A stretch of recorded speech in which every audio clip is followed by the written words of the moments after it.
नमस्कार, स्वागत है हमारे यूपी समाचार में। चलिए देखते हैं यूपी के फटाफट ताज़ा खबरों को। आप न्यूज़ को यूपी के किस क्षेत्र से देख रहे हैं, हमें कमेंट में अवश्य बताएं। साथ ही खबरों का अपडेट पाने के लिए हमारे चैनल को सब्सक्राइब जरूर करें, साथ ही बेल आइकन को प्रेस करें। तो चलिए बढ़ते हैं ताज़ा समाचार की। एक्सप्रेसवे पर आज दौड़ेगी गाड़ियां, जानिए यात्रियों के लिए क्या सुविधाएं। टोल कब से? लखनऊ के गाजीपुर तक का पूर्वांचल एक्सप्रेसवे आज से 16 नवंबर जनता के लिए खुल गया। इसके जरिए एक 341 किलोमीटर का सफ़र करीब 3.50 घंटे में पूरा हो जाएगा। सरकार को इस एक्सप्रेसवे के जरिए टोल के रूप में 202 करोड़ रुपये सालाना मिलेंगे। अभी तो कुछ दिन यह सफ़र मुक्त रहेगा। टोल टैक्स वसूलने का काम निजी कंपनी को दिया गया है। यह कंपनी जल्द प्रति किलोमीटर के हिसाब से टोल की दरें तय करेगी और दोनों छोर पर बने टोल प्लाजा से आने जाने पर टोल टैक्स लगेगा।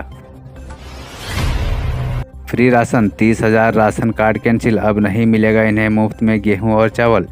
देश में एक राष्ट्र एक राशन कार्ड की योजना लागू होने के बाद गोरखपुर के 3,326 राशन कार्ड प्रतिबंधित कर दिए गए हैं।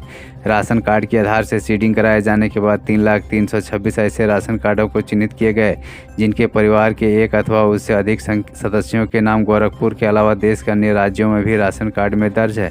आधार ने ऐसे लोगों के सस्ते दर पर राशन लेने के आधार को निराधार कर दिया है, जिसके बाद शासन ने इन राशन कार्डों पर राशन लेने पर रोक लगा दी है।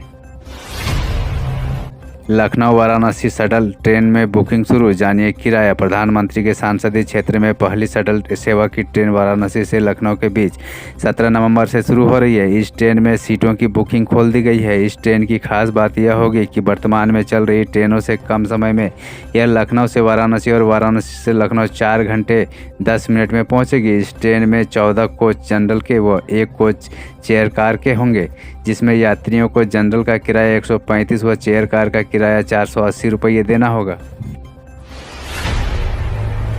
सड़क जाम करने के मामले में कोर्ट में पेश हुए विधायक संगीत सोम, 26 नवंबर को तय होंगे आरोप। अपने बयानों को लेकर चर्चा में रहने वाले भाजपा विधायक संगीत सोम पर सड़क जाम करने के मामले में आरोप तय नहीं हो सके। मंगलवार को संगीत सोम अदालत में पेश हुए, लेकिन 2 अन्य आरोपियों के पेश नहीं होने की वजह से उनके विरुद्ध आरोप तय नहीं हो सका। विशेष न्यायाधीश गोपाल उपाध्याय ने मामले की सुनवाई की। अगली तारीख 26 नवंबर तय है। संगीत सोम पर 2009 में बसपा शासन के दौरान बिगड़ती कानून व्यवस्था के विरुद्ध प्रदर्शन के दौरान सिविल लाइन क्षेत्र में सड़क जाम करने की कथित संलिप्तता को लेकर अदालत में पेश होने के लिए उन्हें कहा गया था। लखनऊ वाराणसी शटल ट्रेन में बुकिंग शुरू, जानिए किराया। प्रधानमंत्री के संसदीय क्षेत्र में पहली शटल सेवा ट्रेन वाराणसी से लखनऊ के बीच 17 नवंबर से शुरू हो रही है। इस ट्रेन में सीटों की बुकिंग खोल दी गई है। इस ट्रेन की खास बात यह होगी कि वर्तमान में चल रही ट्रेनों से कम समय में यह लखनऊ से वाराणसी और वाराणसी से लखनऊ 4 घंटे 10 मिनट में पहुँचेगी।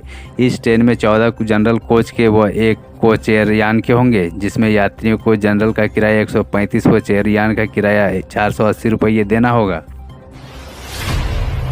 40 महीने में बनकर तैयार हुआ 341 किलोमीटर लंबा पूर्वांचल एक्सप्रेसवे, भारतीय सैन्य ताकत को मिलेगी मजबूती। उत्तर प्रदेश के सबसे बड़े 341 किलोमीटर के पूर्वांचल एक्सप्रेसवे का प्रधानमंत्री मोदी ने मंगलवार को उद्घाटन किया।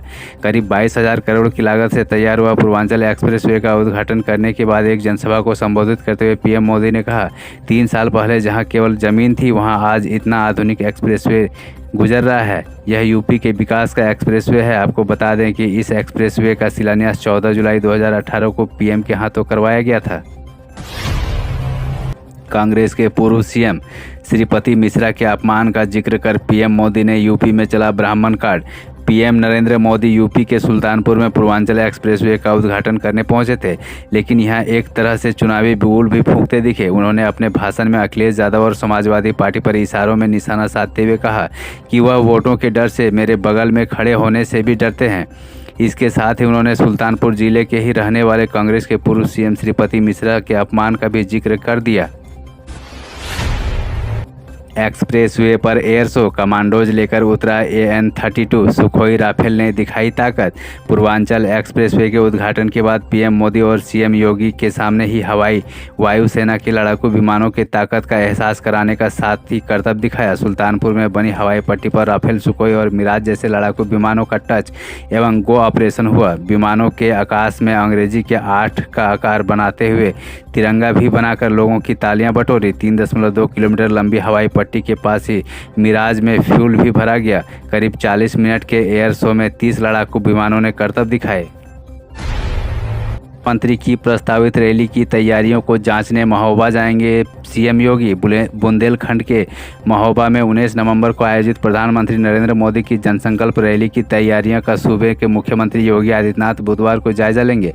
भारतीय जनता पार्टी भाजपा के जिला अध्यक्ष जितेंद्र सेंगर ने मंगलवार को बताया कि प्रधानमंत्री नरेंद्र मोदी द्वारा 19 नवंबर को बुंदेलखंड में पेयजल व सिंचाई सुविधा की अवस्थापना के लिए तैयार अब तक की सबसे बड़ी अर्जुन सहायक परियोजना का लोकार्पण व जन विश्वास रैली को संबोधित करने का कार्यक्रम प्रस्तावित है।